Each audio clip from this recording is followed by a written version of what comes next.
What's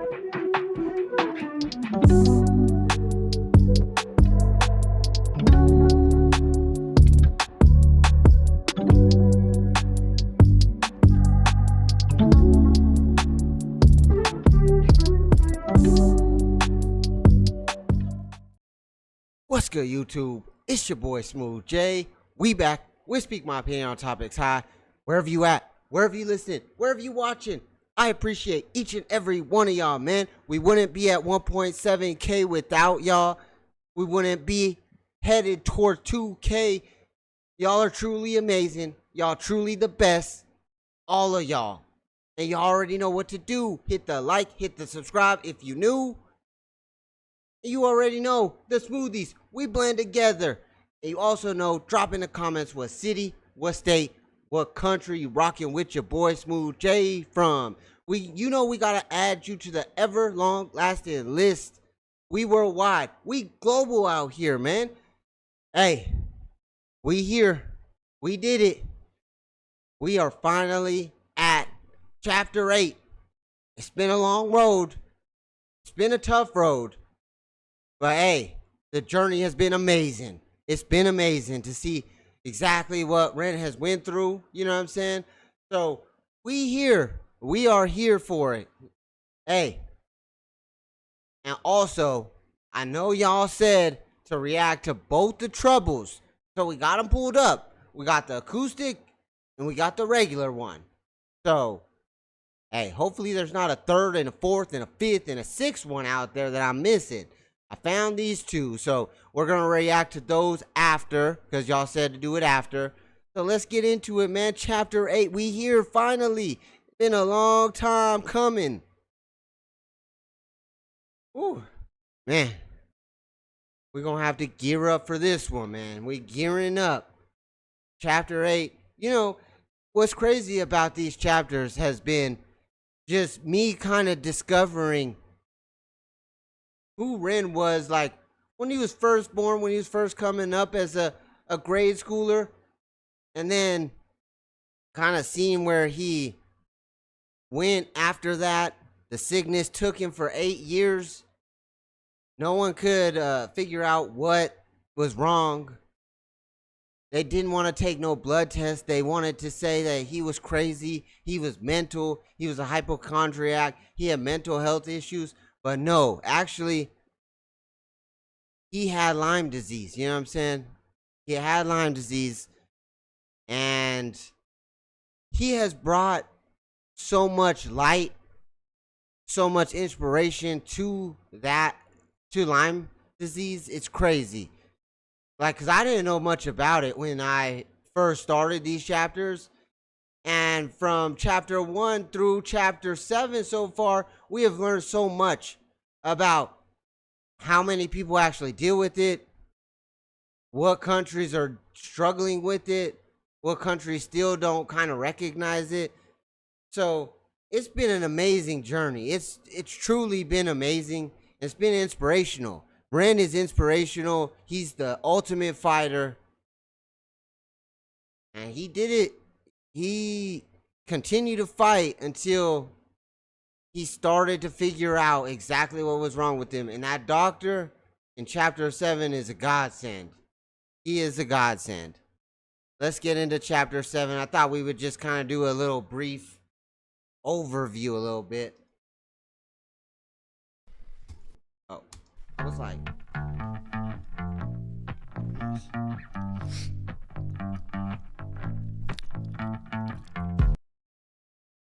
Okay, I was making sure this was chapter 8. I was sat in a cafe across from a strange French man in a suit. I had to decide over a 5-minute drink if this was the man that I was going to live with for the next year of my life. A week before, I'd been sat in the same cafe with a Polish man. My friend Luke had put me in touch. Me and my girlfriend had decided to move into separate houses in hopes it would fix our crumbling relationship. The guy seemed pretty chill online, and so I'd already agreed to move in with him. This was just a little informal meet before we did. A few minutes in, I instantly regretted everything. He told me a story of how the week before he'd come home drunk and he'd pissed all over his own living room and was in hysterics about it. I laughed nervously, taking a sip of water as I imagined a future of watching Netflix shows near a carpet that stank of piss. He then went on to tell me a story of how this girl that he'd liked had rejected his advances. So he'd, in his own words, grabbed her by the pussy and she slapped him. He wasn't sure if it was going to work out between them. I was certain it wasn't going to work out between them. I didn't laugh this time. I made an excuse and I left. When I got home, I messaged him, making up a lie that me and my girlfriend had patched things up and she'd be moving with me instead. I had a week to find a new roommate. Great content needs a great audience, like a gamer needs a screen. 20 subs if I get this. Let's go! That's crazy, man. That French dude was absolutely crazy. Pissed all over his living room. And then he grabbed his girl by the whoa. That's some Trump type shit if I ever heard. You know what I'm saying? Because if you know, you know. And if you don't know, hey, Trump did that to a woman supposedly, allegedly, you know what I'm saying?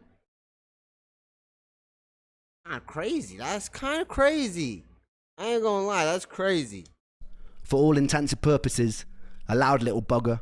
I'd often spend unhealthy amounts of time making beats, so the person that I moved in with needed to be able to tolerate noise. I found this Facebook group called Brighton Bands and Musicians and I posted on it. It went something like this. Hi, I'm a noisy person and I'm looking for another noisy person to live with. Enter the Frenchman. He'd moved from France in hopes of kick-starting his music career. He was working in a restaurant and busking on the streets whenever he had time. He was, for the better part of the word, eccentric, and at first I couldn't quite place him. The bar was set extremely low by the carpet-pissing sex offender though, so the Frenchman could have probably told me he was part of an extreme terrorist organisation and I'd probably said, "Great mate, when can you move in?" The house was only meant for two. Oh man, yo. Ren, dude, he always finds joy and happiness and he can always make you laugh. Dude, he can always make you laugh. That is hilarious, dude. Hilarious. He could have told me he's part of some terrorist organization and hey, when can I move in, my guy?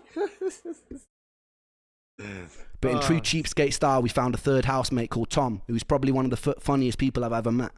Tom would go on hour-long rants about how Nicolas Cage is the world's best actor.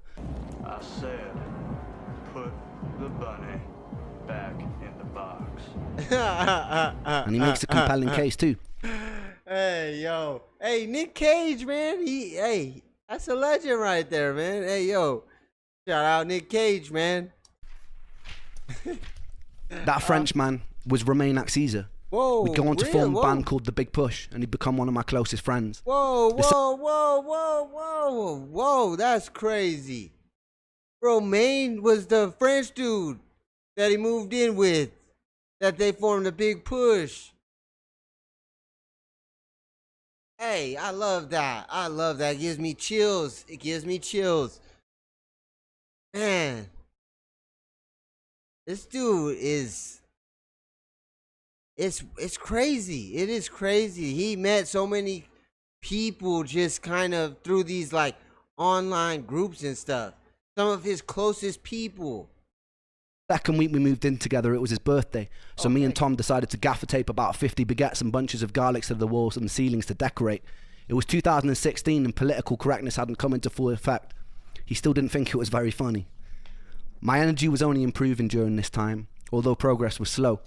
The doctor had recommended I do a second transplant to speed things up. I returned to LA for the second time with my close friend Saran and went through the motions again. Eventually, I'd switched to their sister clinic in Frankfurt, where I entered one of the more unusual periods of my life. The UK has border regulations on certain medications and supplements. Some I shouldn't have been taking back with me. I remember fashioning a hidden compartment in my suitcase where I would smuggle IV bags full of various nutrients and immune-modulating drugs over the border. I did this a few times. One drug, Filgrastim, was often given to AIDS or cancer patients with low neutrophil counts. On my tests, my neutrophils were always outside of range on the lower side, so the injections would theoretically raise them. The issue was I was still broke. I don't think the doctor realised how broke. I was meant to pay for private nurse to administer the drips, but I couldn't afford it. So without telling the doctor, I taught myself how to administer an IV watching YouTube tutorial videos. Wow. Whoa, that's crazy. That is absolutely crazy. You watch YouTube tutorial videos on how to drip feed an IV. That is crazy. Man, the dude Ren, not only is he goddamn musician, artist, storyteller, beatboxer, guitar player, piano player, rapper, singer, songwriter, beat maker. The dude is a medical dude. He could be a doctor. The man is basically a doctor. Like, First, it was very messy. I messed up a lot of veins trying to get the catheter to stay in. There was a lot of blood, but eventually I got the hang of it. I'd be sitting in the living room watching One Punch Man while an IV bag dripped slowly into my veins, and day by day I got stronger and stronger. what the hell? There's DIY, and there's Ooh. doing it yourself. It's the difference. This is a crazy The commercial. issue was There's a crazy commercial to come on right there because it's like, this is a DIY, a do-it-yourself. The man was doing it himself, IV drip bags.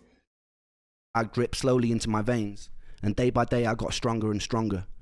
The issue was I started noticing my food intolerances getting worse. The stem cells had improved my pain, energy, clarity of thought, but it worsened my ability to tolerate food, something I later learned was caused by MCAS, or mast cell activation syndrome. Some other stories also started circulating online groups of people getting far worse after the stem cell transplant. I can't say that this didn't shape me. As more time elapsed, I learned of legal cases that were opened against the clinic for malpractice.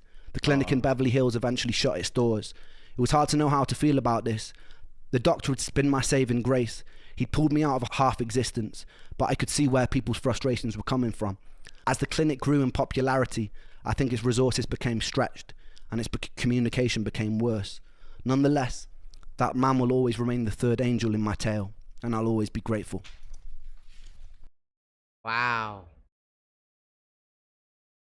More chills. That's insane. So it got shut down. Damn. I kind of don't even know what to say because like even Ren, he doesn't even know how to feel about that, like, because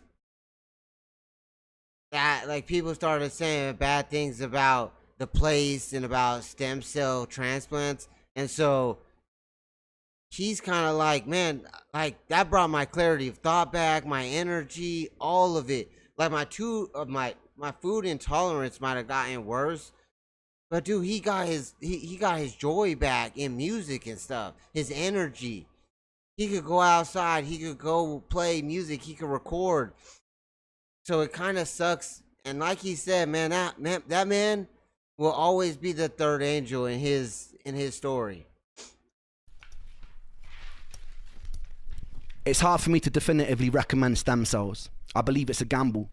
Some got worse, but they did actually really help me. They didn't cure me, and some of my symptoms got worse, but they allowed me to be an active member of society again.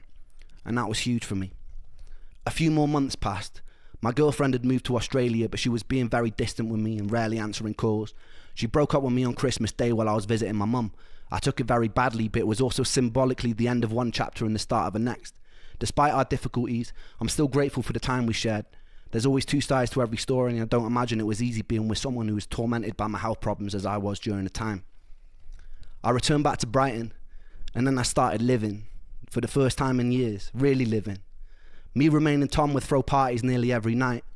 I didn't drink or do drugs, but I was high on being able to participate. I felt like I was living in Brighton for the first time in my life. I was able to walk around, to take in the city, to live. I also started getting the attention of women. During my teen years, I wasn't the best looking and I was a bit awkward. During my early 20s, I was so sick I rarely went out. So this was new for me, and I threw myself in head first. I realised that I really like pretty girls, and pretty girls apparently like boys who make music. A lot of nights I'd go out by myself around Brighton and end up meeting a whole bunch of beautiful women. One night I ended up breaking into the Hilton Hotel with a girl that I just met. We managed to get onto the roof, but we were chased down the flights of stairs by security.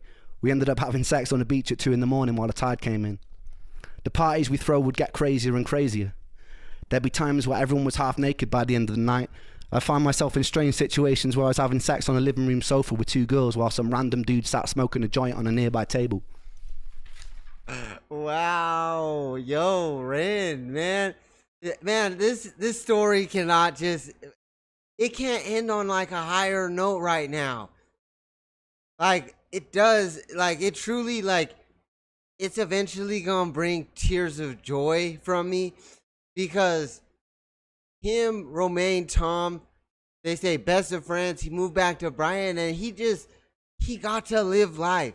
Didn't do drugs, didn't drink, but he said he was just high on living, high on just being able to do all the stuff he missed out on for all those years, man. It gives me goosebumps even talking about it, because that's amazing. It's absolutely amazing that he actually got to do all the stuff that he had been missing out his whole life. 8 years. 8 years. And that's like the main 8 years that you would do all that stuff. Party, drink, do drugs, try all the different stuff, sex with random girls, all that.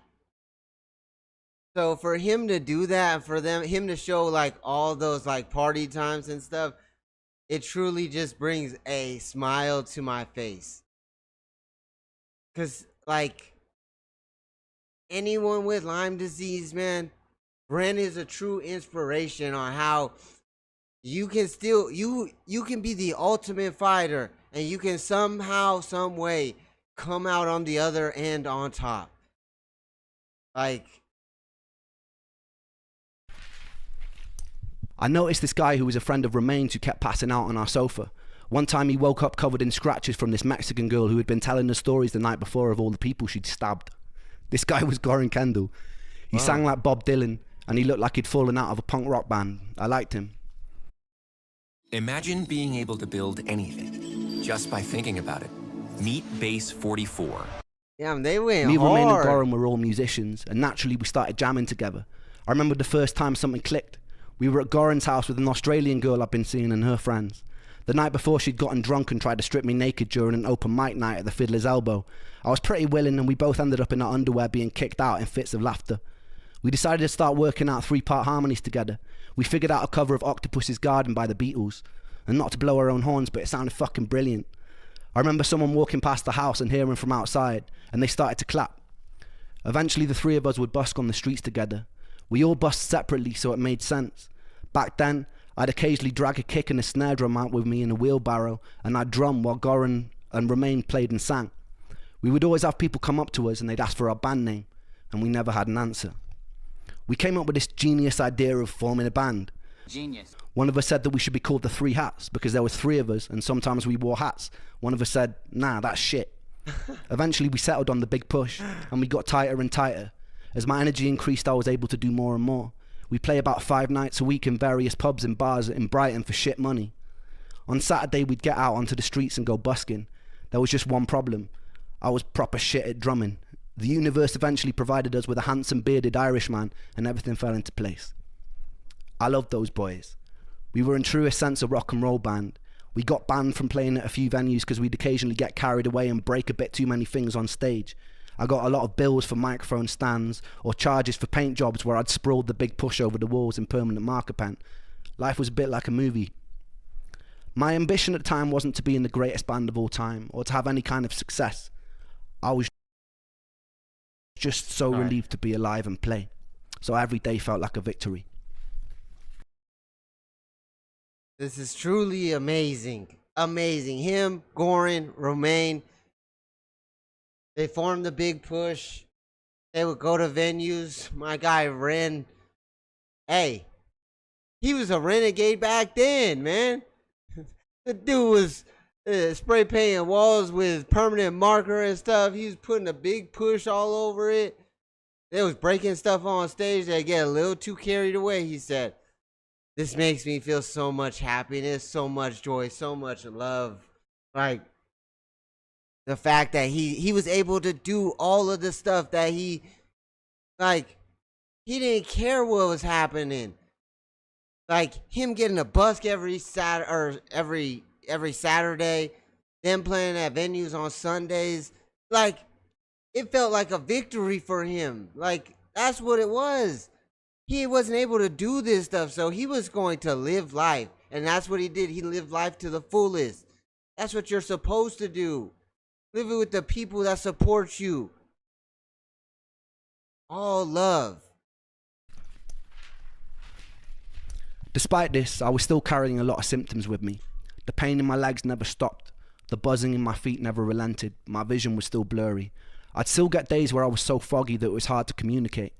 One day after a gig with the Big Push, being overstimulated triggered a very temporary jolt back into psychosis, and I found myself lying on a table in the pub, repeating the same sentence over and over again for about 10 minutes, while surrounded by a very concerned group of onlookers. I came to, in tears, and I quickly left in embarrassment. If I didn't stick to my diet of about 5 different things, I'd be trapped in bed again, but it was okay. I was willing to hurt if it meant I could participate in life again, and I intended to live the fuck out of it. I met this beautiful Spanish girl one night after playing at a local pub, and I fell instantly in love. She had this beautiful blonde curly hair and was wearing dungarees, and I was enamoured with her from the first moment I saw her, and she didn't make it easy, which made me like her even more. I'd write her poetry, invite her to shows, and attempt to be funny.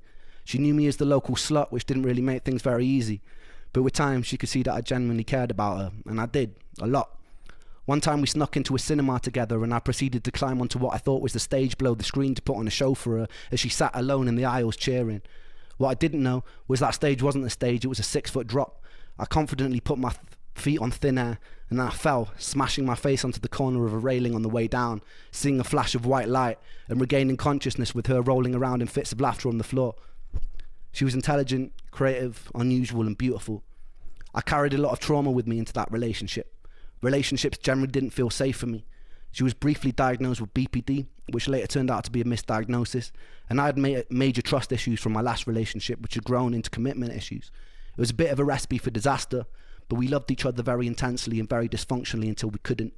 I wish I'd been able to surrender. It was a bit Sid and Nancy, very dramatic to say the least, and I won't get into it for her sake, but it was beautiful, and I loved her very much. It taught me a lot. I learned that the echoes of the past had shaped me into something that I struggled to be.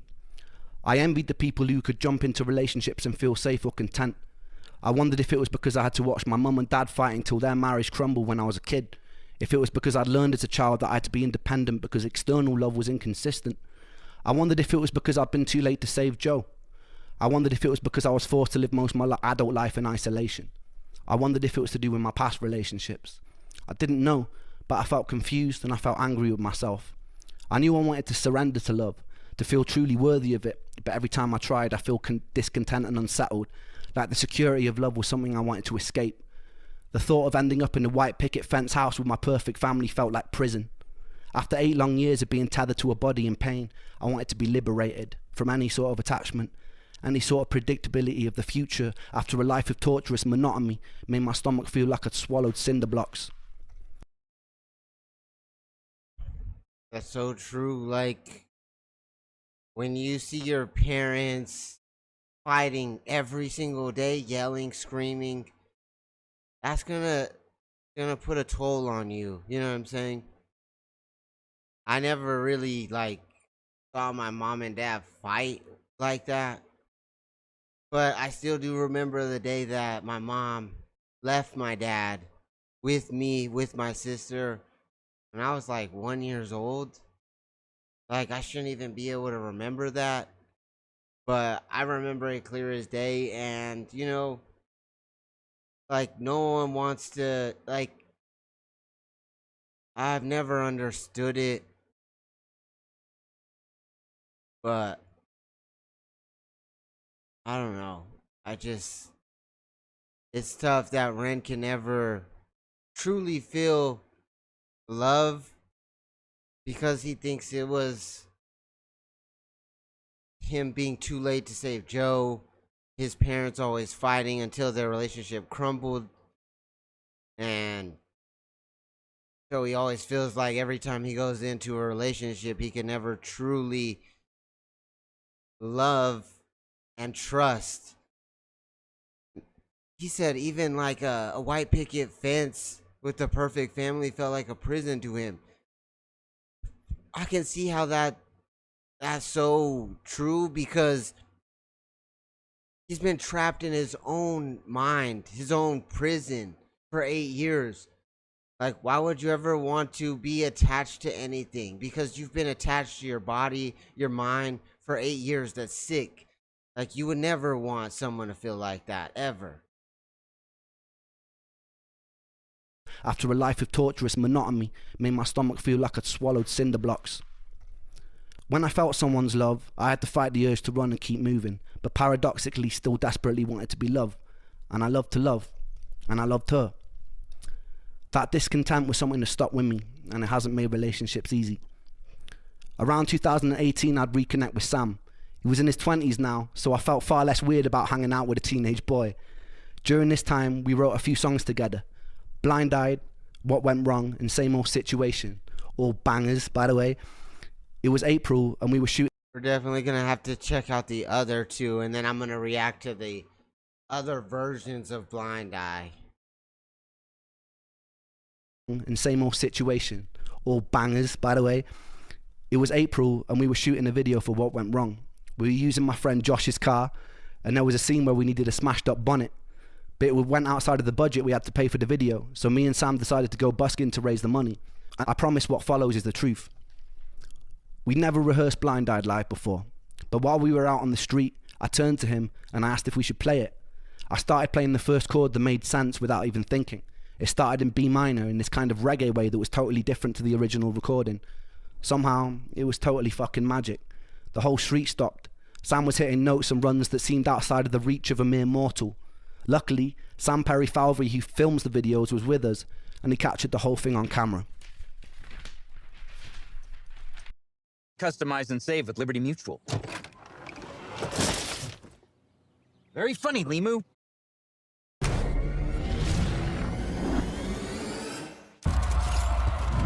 One of my favorite.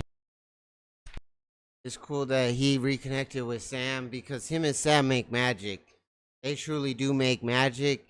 So I gotta definitely go check out that Blind Eyed one because I want to see what he's talking about with the reggae feel and Sam hitting notes and stuff. I gotta check that out.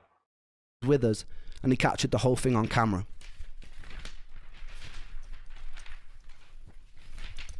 Before this moment, I kind of surrendered to the fact I probably wouldn't have a career in music again. I was doing it for me. I was doing it to celebrate being alive. The week after the video shoot, me and Sam decided to go busking again because it had felt so good. Someone filmed us covering a version of Vera Hall's Trouble So Hard.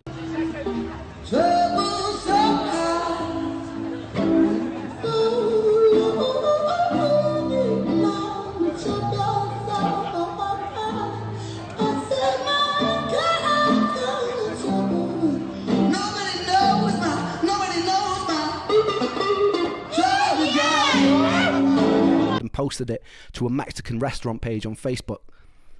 It was the first thing that I'd done since returning to the land of the living that went viral, and it went very viral.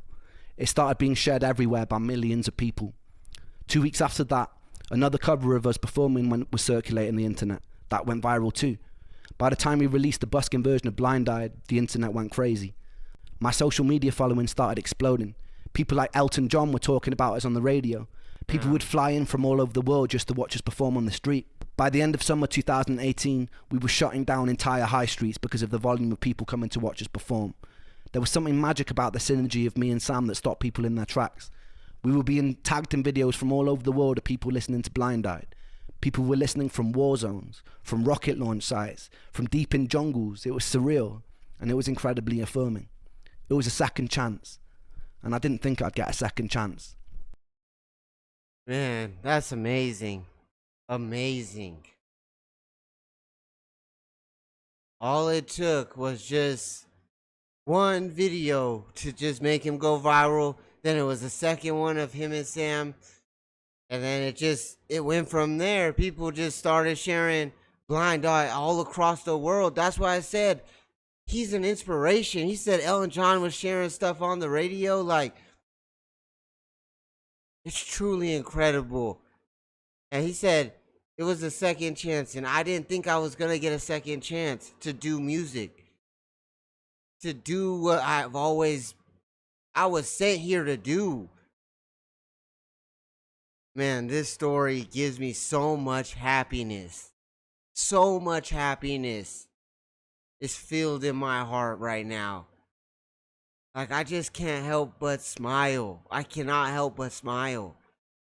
It is truly amazing. The second chance at life that he got because of that doctor in chapter 7. it's a miracle. It is truly a miracle. And I'm so glad that he got it because he deserves it. He definitely deserves it. There's like,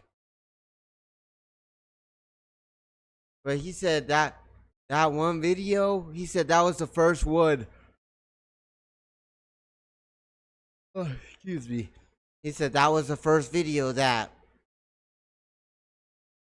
went viral since the ones where he was documenting his life, thinking that he was not gonna survive. So I'm so happy he got a second chance. Because now look what he has done. He has renegades all across the world. And that's because he's so real. He's so truthful. This is real Ren at its best. For him to share these chapters, to share his story with everyone all around the world, it became an inspiration. How he has fought each and every single day to try to figure out what's wrong with him. Since no doctors or no one else is going to help him, he said, I'm going to help myself. I'm going to continue fighting. I'm not going to let this break me. Whew. The shirt out with Sam was special. A lot happened after that. More love, more heartbreak, more health complications, more healing, more setbacks, more parties, more medications, sold out shows, frustrations with the music industry, betrayals, theft, friends lost to addiction. My health would take me on more journeys into foreign countries, #1 albums, awards, a pandemic, meeting idols, making money, losing money. But I'll save all that for another time. It's fitting that this story ends here. Trouble So Hard by Vera Hall has always resonated with me very deeply. She was the daughter of a slave, navigating a hostile 1940s America, something I'll never be able to relate to. The pain and simplicity of the line, "Don't nobody know my troubles but God," was one that seemed universal to all struggles. And it was a line I was always deeply connected to. If there is a God, I want to thank you for giving me the resilience to be able to sit down here and to tell my story today. I hope it's far from over, and I hope that this is just chapter 1. Thank you, everybody, for giving me the space to share my story with you. For everybody still in the dark, trust, hope, and dare to dream that you can get out of it too. I love you all, and thank you for supporting me like you have.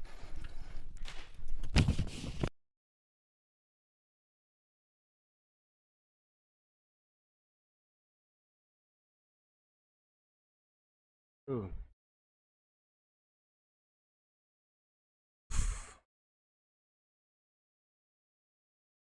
That if there's a God, thank you for letting me sit here and share my story.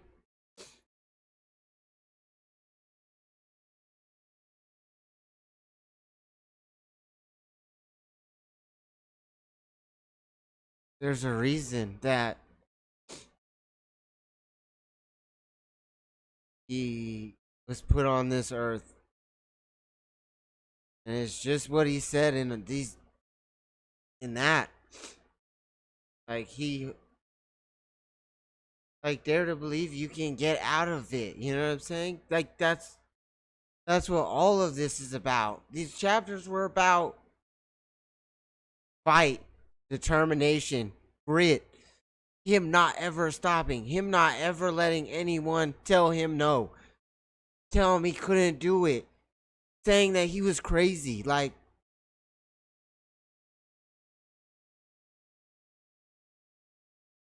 he did it, and it's amazing. It's truly amazing. He's an inspiration for everyone out there who's dealing with the same things that he's dealing with, even different things. Like, never stop fighting, never stop believing. That's what he says. Dare that you can get out of it. Because you can. There's a will, there's a way. And if there's life in your body, then you can continue to fight every single day. Man, I'm just so happy that Ren. Pew, pew, pew. Got through it.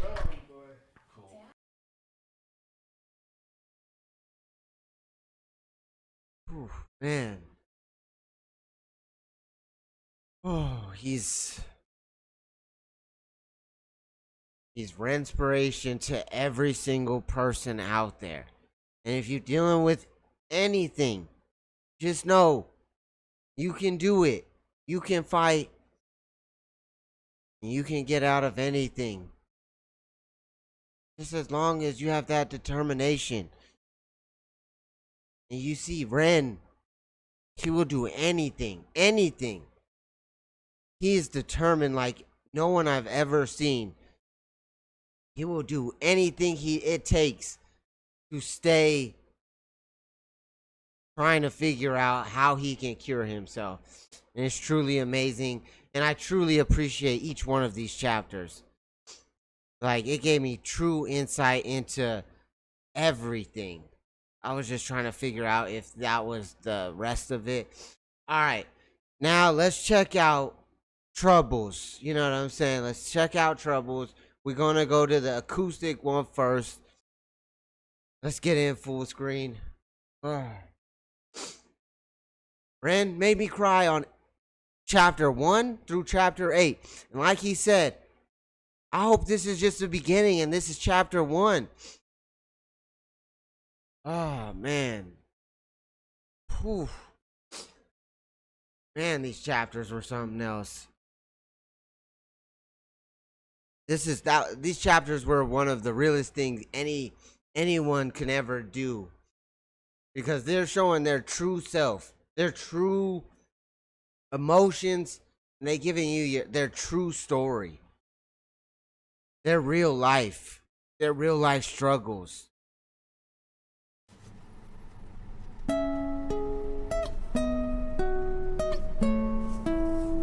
Oh, okay, this is Trouble So Hard.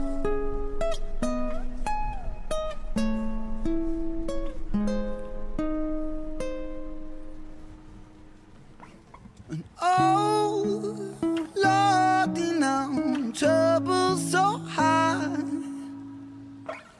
Oh, Lordy, now trouble so high. And don't nobody know my troubles but God. Don't nobody know my troubles but God. That is such a real bar, and it sticks with everyone around the world. Doesn't nobody know my struggles but God? You know what I'm saying?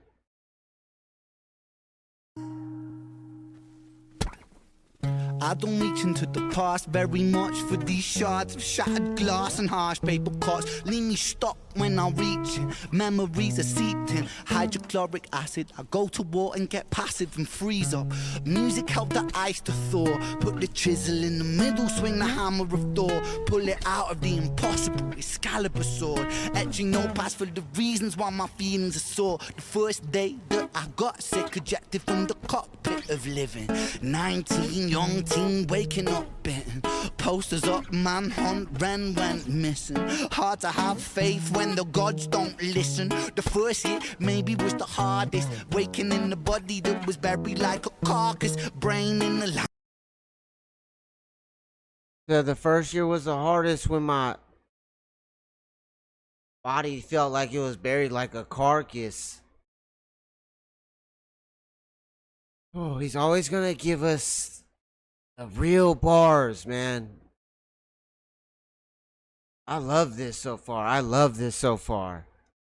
Was the hardest. Waking in the body that was buried like a carcass. Brain in the lion's den, body in the shark pit. Waking up in pain again, aching, broken hearted, persistent little bugger. I was bouncing from a doctor to a doctor to a doctor, like a table tennis game that has no end. So be the fate of Ren.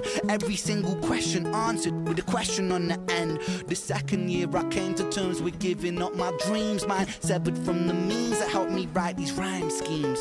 Brain was inflamed, the fatigue was crushing. Hard to remain sane with your brain combusting. And the third year was murder, living in a purgatory full of worry, wouldn't live to be 30. Lifestyle hurt me, always in my bed. Tomb, rearrange the alphabet, all the letters spelled doom. Light hurt my eyes, popping pills to survive. When you're 23 and mentally you steadily decline. 24, I was poor. Disability benefits. What's the benefit of disability? It's irrelevant. 25. Disability, but what's the point of disability? Ah, man. Going through all the troubles in his life from 18 for 8 years, man. For 8 years. Did not know what was going on. All the troubles, all the trials, all the tribulations that Rand went through. Just to come out on top. The ultimate fighter. He's truly the ultimate fighter. Scars that were etched, they crack. Elastic bands only stretch so far and then snap deep in. Go back. Mentally, you steadily decline. 24, I was poor. Disability benefits. What's the benefit of disability? It's irrelevant. 25. Disability is irrelevant. That's so true. It's so true. Disability benefits. What's the benefit of disability? It's irrelevant. 25. The scars that were etched, they crack. Elastic bands only stretch so far and then snap deep in psychosis. Hallucinations, trouble vision, visits from the underworld for conjuring my superstition. 25, living back at home with my mum, but not because I'm a bum, alone and physically done. So thin, so frail, so weak I'd become, and my skin so pale, never kissed by the sun. One time I carved a hole in my chest just to feel. I wish that was a metaphor, the struggle was real. When you're living in the Holocaust, you buckle and kneel. There's relief in the teeth of the kiss of cold steel. Facts. 26, I'm highly medicated, on the pain sophisticated, while I'm lying broken naked on my back. I brought my microphone into my coffin, started dropping raw thoughts with a grim reaper knocking on the trap. But then, man, lo and behold, I saw this angel beckon on the treacherous road. Was a stem cell doctor with a generous glow, and the cell transplant brought me out of the cold. And my skin got younger and my body got stronger, and my stomach felt hunger for a door that was closed. And my soul heard music for the first time. Beauty was a word I'd use for this gift of gold. Oh Lord, I forgive you. Lord, I forgive you. Lord, I forgive you. Make me whole. This music I give you. Pain that I live through. Everything I've been through is yours to hold. Oh Lord, you know, trouble so high. Oh Lord, now trouble so high. And though nobody knows my troubles but God, though nobody knows my troubles but God.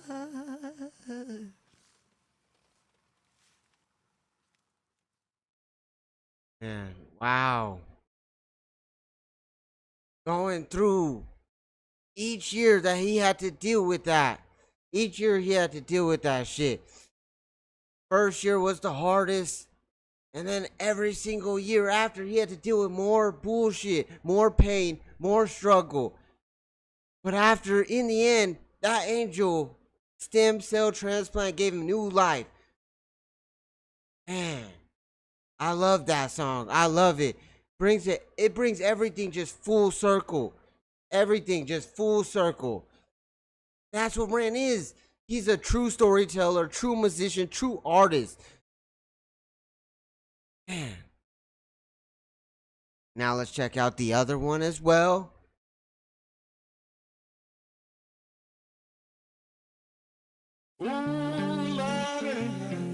Trouble so hard. Trouble so hard.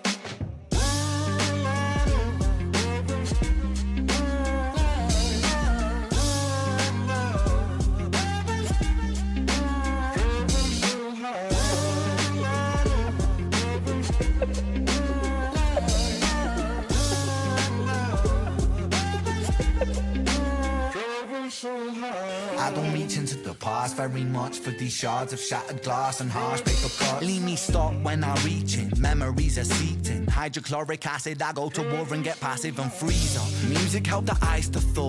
Put the chisel in the middle, swing the hammer of Thor. Pull it out of the impossible, Excalibur sword.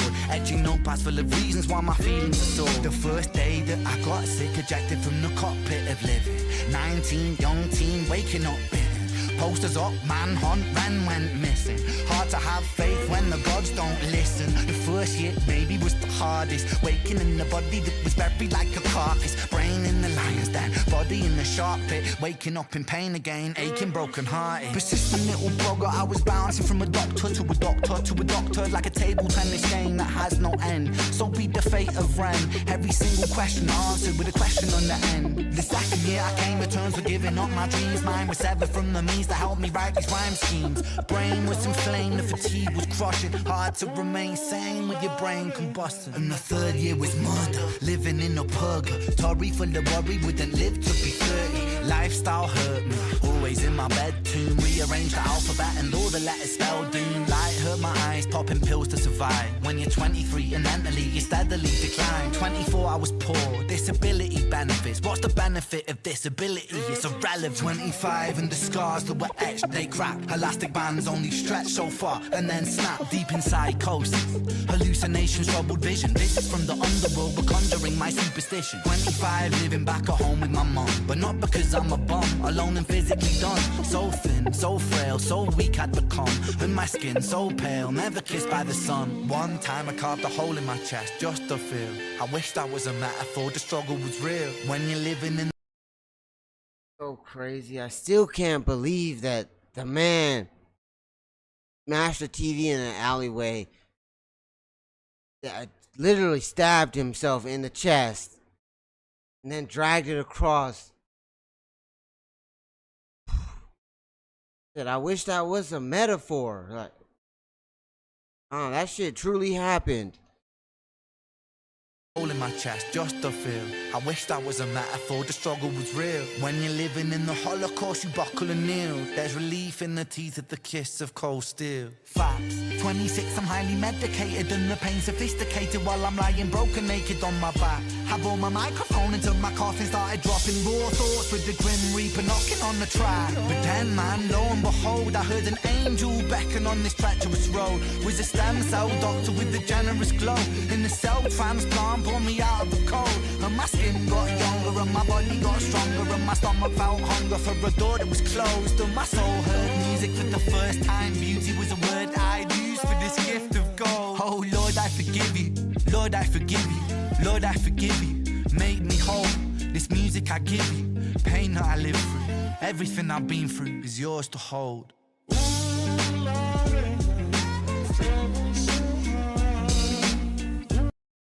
Oh man, dude, he can take one song and the same song and make them completely different. It's amazing. This is what he was brought to earth for, to inspire. Man, the realest person out there, Ren Gills. Bro. Ooh, man. Trouble so hard. Both of these versions went so hard. So real. So truthful. Letting you know, hey, how I started is not how I'm finishing.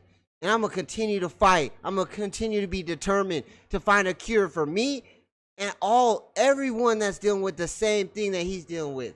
That's what's so great about him. He's not doing this for himself. He's doing it for everyone.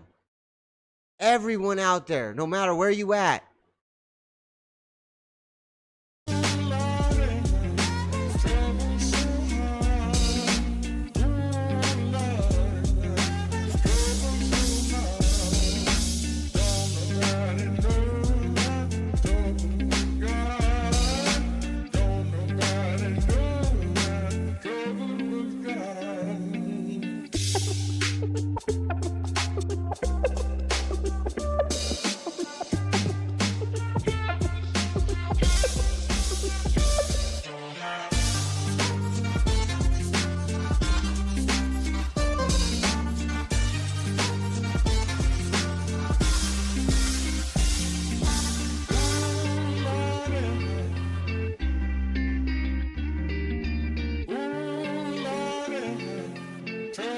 so high. That's so real. That's so real. And like he said, hey, his job is not only to just cure himself, but create a path so that if you're feeling in the dark, if you're feeling sick, if you're feeling just like Rand felt 8 years ago, don't worry, hold on. It's always hope.